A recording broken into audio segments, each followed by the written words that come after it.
રાજસ્થાનના ઉદયપુરમાં નિર્માણ પામી રહેલા 84 ફૂટ ઊંચી હનુમાનજીની પ્રતિમાના ધર્મજાગરણ અભિયાન અંતર્ગત દેશભરમાં ભ્રમણ કરી રહેલા ભવ્ય ગદા યાત્રાનું અંકલેશ્વર શહેરમાં ધામધૂમથી આગમન થયું હતું. અંકલેશ્વર ખાતે આવી પહોંચેલી આ યાત્રાનું સ્થાનિક રહીશો અને ભક્તો દ્વારા ઠેર ઠેર ઉત્સાહભેર ભવ્ય સ્વાગત કરવામાં આવ્યું હતું. ગદાના દર્શન કરી અંકલેશ્વરના હજારો ભક્તોએ ધન્યતા અનુભવી હતી. આ ધર્મજાગરણ યાત્રાનું મુખ્ય આકર્ષણ અષ્ટધાતુમાંથી ખાસ તૈયાર કરવામાં આવેલી 21 ફૂટ લાંબી અને 1001 કિલો વજન ધરાવતી વિશાળ ગદા રહી હતી. આ અલૌકિક ગદાને નિહાળવા અને તેના દર્શન કરવા માટે મોટી સંખ્યામાં શ્રદ્ધાળુઓ ઉમટી પડ્યા હતા. અંકલેશ્વરના રામકુંડ ખાતે મહંત ગંગાદાસ બાપુના હસ્તે આ વિશાળ ગદાનું વિધિવત પૂજન અર્ચન કરવામાં આવ્યું હતું.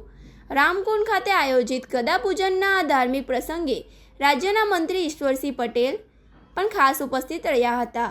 તેમણે ગદાના દર્શન અને પૂજન અર્ચન કરી આશીર્વાદ મેળવ્યા હતા. યાત્રાના આયોજકોના જણાવ્યા અનુસાર આ ગદા યાત્રા છેલ્લા 30 મહિનાથી સતત સમગ્ર ભારતના વિવિધ રાજ્યોમાં અને શહેરોમાં ભ્રમણ કરી રહી છે. યાત્રાનો મુખ્ય હેતુ દેશમાં ધર્મ જાગૃતિ ફેલાવવા, ભારતીય સંસ્કૃતિ સંવર્ધન કરવું અને હનુમાનજી પ્રત્યેની લોક આસ્થાને વધુ પ્રબળ બનાવવાનો છે. ગદા યાત્રાનું આગમનને પગલે સમગ્ર અંકલેશ્વર પંથકમાં ભક્તિમય અને ધાર્મિક માહોલ સર્જાયો હતો. જય શ્રી રામ અને જય હનુમાનના નારાઓ સાથે વાતાવરણ ગુંજી ઉઠ્યું હતું અને ભક્તોના ભારે ઉત્સાહ જોવા મળ્યો હતો. જય સિયારામ. આજે રામકુંડ તીર્થ ઉપર ઉદયપુરથી નીકળેલી ગદા યાત્રા, જ્યાં હનુમાનજીની 84 ફૂટની ભવ્ય દિવ્ય અને અત્યાધુનિક મૂર્તિની પ્રાણ પ્રતિષ્ઠા થવા જઈ રહી છે, ત્યારે ઉદયપુર રાજસ્થાનથી 26 ફૂટની ગદા યાત્રા આજે રામકુંડ તીર્થ ઉપર આવી અને તમામ ભક્તોએ આ ગદા યાત્રાનું સ્વાગત કર્યું અને એમના દર્શન કર્યા. સાથે સાથે આજે આરતીનો બહુ ભવ્ય અને દિવ્ય કાર્યક્રમ રાખવામાં આવ્યો છે, જેમાં ઈશ્વરસિંહ પટેલ, અમારે પ્રમુખ શ્રી જિગ્નેશભાઈ અંદાડિયા, કમિટીના ચેરમેન શ્રી રાહુલભાઈ, તમામ સંગઠિત સભ્યો આજે હાજર રહીને નરેન્દ્રભાઈ મોદીએ જે રેકોર્ડ તોડ્યો વડાપ્રધાન 12 વર્ષ, એના ઉપલક્ષમાં આજે મહાઆરતીનો કાર્યક્રમ, રામજીની આરતી કરવામાં આવશે. અસ્તુ. જય સિયારામ.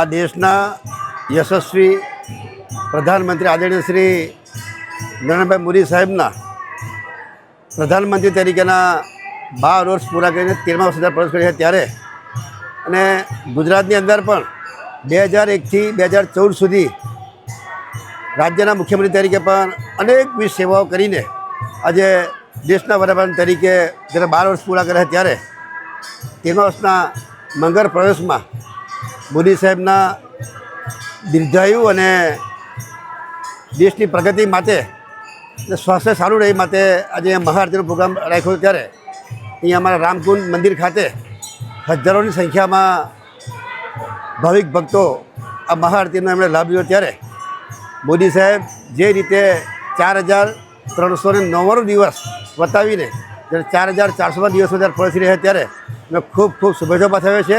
સમગ્ર ક્ષેત્રે દેશની અંદર અને ગુજરાતની અંદર ખૂબ પ્રગતિ થાય એવી પ્રભુને પ્રાર્થના કરીએ છીએ.